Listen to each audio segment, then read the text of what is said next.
Hi friends, welcome to Mahalakshmi saris. ఈరోజు నేను మీకు చూపిస్తున్న ఐటమ్ వచ్చేసి బెనారస్ ఐటమ్ అండి. చందేరి ఫ్యాబ్రిక్ మీద చాలా చాలా బాగుంటుంది. మనకి బార్డర్ అంతా కూడా ఓన్లీ చందేరి వస్తుందండి. స్టిక్కర్ ప్రింట్ మోడల్ అనమాట. బార్డర్ అంతా కూడా డిఫరెంట్ డిఫరెంట్ డిజైన్స్ వస్తాయి. శారీ ఆల్ ఓవర్ కూడా మనకి బెనారస్ గోల్డ్ జరీ వివింగ్ వచ్చేస్తుందండి కంప్లీట్గా. ఇది వచ్చేసి పళ్ళు పార్ట్, చాలా బాగుందండి. పళ్ళు వచ్చేసి కంప్లీట్ ఫిగర్ బేస్ కదా, సూపర్గా ఉంది.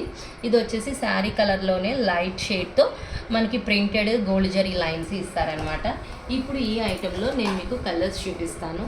శారీ చూసారా మీరు ఎలా ఉందో? షేడెడ్ శారీ ఆల్ ఓవర్ అలానే వచ్చేస్తుందండి, షేడెడ్ ఐటెం లాగా. వీటిలో కలర్స్ వచ్చేసి చాలా చాలా బాగున్నాయండి. చూడండి, అన్నీ లైట్ మెటాలిక్ షేడ్స్ వస్తాయన్నమాట. బోర్డర్స్ అన్నీ కూడా డిఫరెంట్ ఒక్కొక్క కలర్కి ఒక్కొక్క డిజైన్ ప్యాటర్న్ ఇచ్చేసారు అన్ని ఫ్లోరల్తో. 2 ప్యాటర్న్స్ మాత్రం మనకి ఫిగర్ బేస్ ఇస్తారు. ఒకటి హ్యూమన్ ఫిగర్స్, ఒకటి వచ్చేసి యానిమల్ ఫిగర్స్ వస్తారనమాట. చూడండి, ఇది వచ్చేసి బ్యూటిఫుల్గా ఉంది కదా లేడీస్ ఫిగర్స్తో. ఐటమ్ అయితే కంప్లీట్ బాగుంటుందండి. ఈ ఐటమ్ వచ్చేసి పార్టీ వేర్ కట్టుకోవడానికి సూపర్గా ఉంటుంది. So hurry up my dear friends. Bye.